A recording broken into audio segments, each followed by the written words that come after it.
Membership drive లో full బిజీగా ఉంది కాంగ్రెస్ నేతలు ఇప్పటికే జిల్లాలో టూర్ వేస్తున్నారు. సభ్యత్వం పెంచేలా కార్యకర్తల్లో జోష్ నింపుతున్నారు.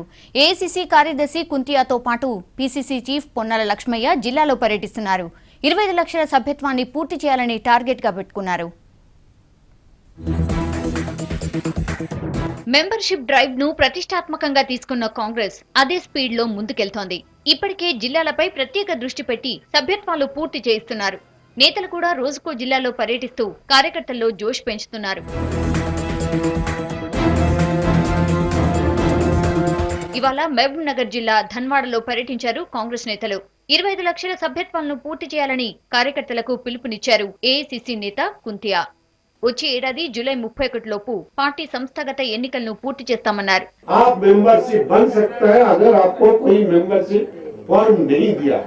Municipality, youth Congress, student Congress, INTUC, महिला कांग्रेस, ये सब भी मेंबर करेंगे.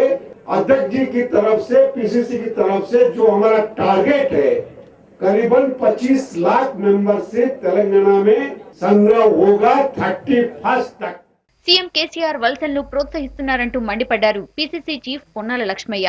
ఎన్నికలకు ముందు ఇచ్చిన హామీలను వదిలేసి ఫిలిం సిటీ, ఫార్మా సిటీ అంటూ కొత్త పాట పాడుతున్నారని విమర్శించారు. ఇతర పార్టీల నుంచి వలసలను ప్రోత్సహించి ప్రభుత్వాన్ని నడుపుకోవడానికి మరి ఇతరులకు మంత్రి పదవులు కట్టబెట్టిన విషయం చాలా స్పష్టంగా కనపడుతుంది. వలసలను ప్రోత్సహించకండి. యాంటీ డిఫెక్షన్ లా చట్టాన్ని వ్యతిరేకించే దాంట్లో చట్ట వ్యతిరేక కార్యక్రమాలలో మీరు పాల్గొనవద్దు. తెలంగాణ కేబినెట్ లో ఒక్క మహిళకు కూడా స్థానం ఇవ్వకపోవడాన్ని ప్రశ్నించారు మాజీ మంత్రి డీకే అరుణ. రోజుకో కొత్త హామీ ఇస్తూ సీఎం అరచేతిలో స్వర్గం చూపిస్తున్నారని విమర్శించారు.